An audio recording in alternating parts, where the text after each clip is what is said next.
Assalamualaikum warahmatullahi wabarakatuh. Halo, apa kabar? Kembali lagi bersama saya Dewi Aryani dengan NIM C1C019066. Nah, saya adalah mahasiswa akuntansi angkatan 2019 dari Universitas Jambi. Nah, pada kesempatan kali ini saya akan mencoba menjelaskan materi yang berjudul aset tetap lanjutan. Nah, yang dibahas adalah properti investasi. Bagi teman-teman, tolong simak video ini baik-baik ya. Nah, bahasan yang pertama yaitu mengenai pengertian properti investasi.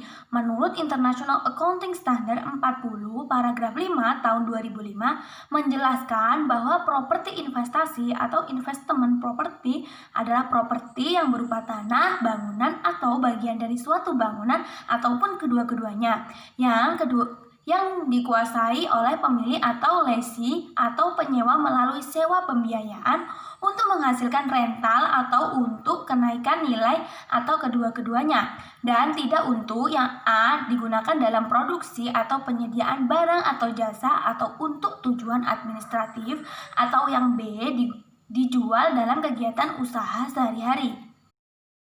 Nah, selanjutnya ada klasifikasi properti investasi. Berikut ini adalah beberapa contoh dari properti investasi. Yang pertama, ada tanah yang dikuasai dalam jangka panjang untuk kenaikan nilai dan bukan untuk dijual jangka pendek dalam kegiatan usaha sehari-hari.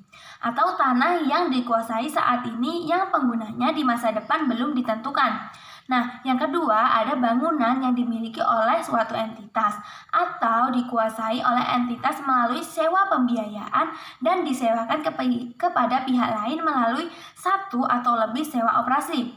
Nah, yang ketiga ada bangunan yang belum terpakai tetapi tersedia untuk disewakan kepada pihak lain melalui satuan lebih sewa operasi.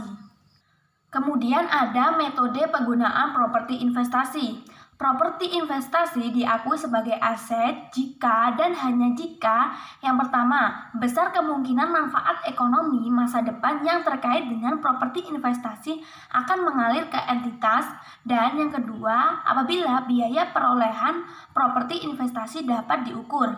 Nah, bagi entitas yang menggunakan sebagian dari properti dan menyewakan bagian lainnya, jika kedua bagian itu bisa dijual terpisah, tiap-tiap bagian dipertanggungjawabkan dan dihitung sendiri-sendiri. Jika tidak dapat dipisah, keseluruhan properti dapat diperlakukan sebagai properti investasi jika bagian yang digunakan sendiri tidak signifikan. Dalam hal ini, ukuran signifikan adalah sebesar 2%, dan ini dapat juga ditentukan menggunakan jasa apresial.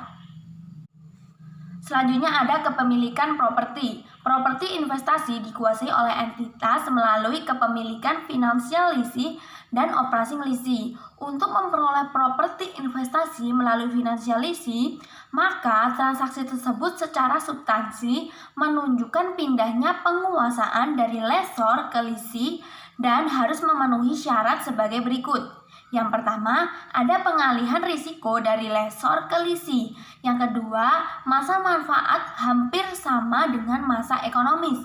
Yang ketiga, pada akhir perjanjian ada opsi untuk membeli. Properti investasi yang dikuasai dengan cara operation leasing harus memenuhi kriteria properti investasi atau digunakan sendiri oleh lessee.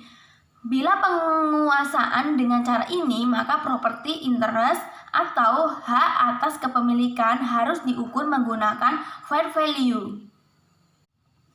Nah, bahasan selanjutnya yaitu tentang pengukuran properti investasi. Jadi, pengukurannya ini ada dua. Yang pertama ada pengukuran pada saat pengakuan awal. Yang kedua ada pengukuran setelah pengakuan awal. Yang pertama ada pengukuran pada saat pengakuan awal. Jadi, properti investasi pada awalnya diukur sebesar biaya perolehan. Biaya transaksi termasuk ke dalam pengukuran awal tersebut. Biaya perolehan dari properti investasi yang dibeli meliputi harga pembelian dan setiap pengeluaran yang dapat diatribusikan secara langsung. Misalnya, biaya jasa, hukum, pajak, penjualan, dan biaya transaksi lainnya. Biaya perolehan dari properti investasi Yang dibangun sendiri adalah biaya sampai dengan saat pembangunan atau pengembangan selesai, di mana sampai dengan tanggal tersebut entitas menggunakan IAS 16. Selanjutnya ada pengukuran setelah pengakuan awal.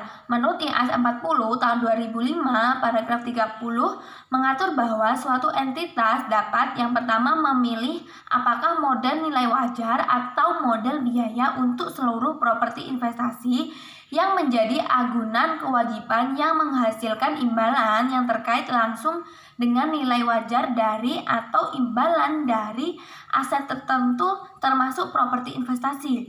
Yang kedua adalah memilih apakah model dari nilai wajar atau model biaya untuk seluruh properti investasi lain tanpa memperhatikan pilihan sebagaimana dimaksud di atas.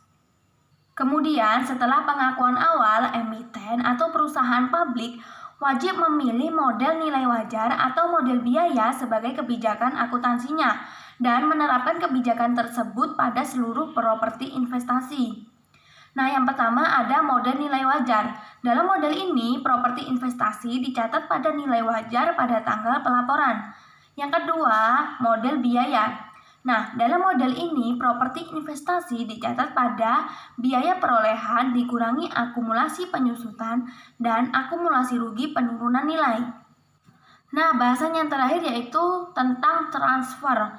Transfer ke atau dari properti investasi dilakukan jika terdapat perubahan penggunaan yang ditunjukkan dengan yang pertama, dimulainya penggunaan oleh pemilik ditransfer dari properti investasi menjadi properti yang digunakan sendiri.